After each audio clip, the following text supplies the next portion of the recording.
महाराज जी, सबकी आत्मा एक है तो मोक्ष किसका होता है महाराज जी? मोक्ष और कल्याण में क्या अंतर है महाराज जी? मोक्ष होता ही नहीं है। जो मोक्ष कहा गया है वो ये बात कही गई जैसे हमने माइक पकड़े, हमने छोड़ दिया, इसी को मोक्ष कहते हैं। आत्मा को कभी, हमको कभी माइक पकड़ सकता है क्या? ये जड़ शरीर आत्मा को कभी पकड़ सकता है क्या? कभी नहीं। आत्मा ने इसे स्वीकार किया। ये भूल मिट जाना ही मोक्ष है। जो मैं शरीर हूं ये भाव बन गया, ये भूल मिट जाना ही मोक्ष है। इस स्थिति में भी कभी बंधन आत्मा का नहीं है। इस स्थिति में, अज्ञान की स्थिति में भी कभी आत्मा का बंधन हुआ ही नहीं। त्रिकाल में न पहले था, न अब है, न बाद में होगा।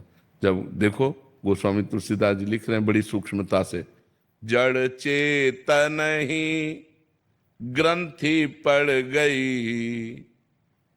समझ रहे हो?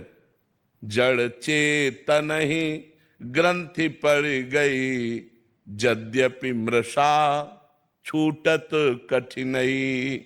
यद्यपि झूठी है, जड़ चेतन की ग्रंथि कभी लगी नहीं सकती, पर छूटत ही कठिनई, क्योंकि हमने पकड़ रखा है।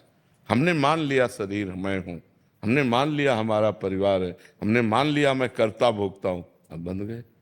यही कर्ता भोक्ता भाव जब दिव्य ज्ञान के द्वारा हटता है और ये भाव आ जाता है कि मैं ब्रह्म हूं, तत्त्वमसि, मैं वही परम तत्व, ये बोध अपने आप से अपने आप का हो गया, मुक्त हो गया।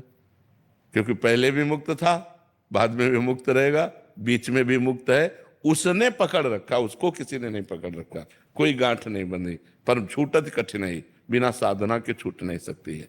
समझ पा रहे हो? और कल्याण का मतलब है कि जैसे आपकी दुर्गति रुक गई, आप तप लोग गए, जन लोग गए, महार लोग गए, ब्रह्म लोग गए, स्वर्ग लोग गए, उत्तम लोगों को, ये बात है। लेकिन मोक्ष होना मतलब जन्म मरण चक्र से ही निवृत्त हो जाना। किसी लोकांतर में भटकने की बात नहीं, जन्म मरण से ही मोक्ष हो जाना। अब जन्म मरण नहीं होगा। जिसको ये बोध हो गया, मैं करता नहीं, मैं भोगता नहीं, मैं शरीर नहीं, मैं तो परमात्म स्वरूप हूं, ऐसा बोध हो गया, वाणी से नहीं स्वयं से हो गया।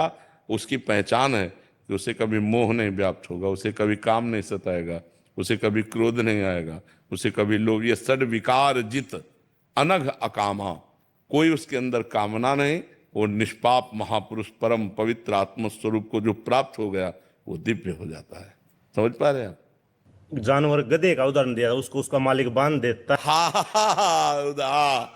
पर न, जैसे हम ऐसे सोचते हैं जैसे वो गधा तो ऐसे नू भाग भी सकता है, ऐसे हम नहीं भाग सकते। मैं खुद परमात्मा हूँ, ऐसा वाणी से अनुभव, ज्ञान से ही अनुभव होगा, भजन से ही अनुभव होगा, भजन से अपने आप से नहीं होगा। नहीं, भजन जब तक नहीं करोगे तब तक ऐसे कैसे अनुभव होगा?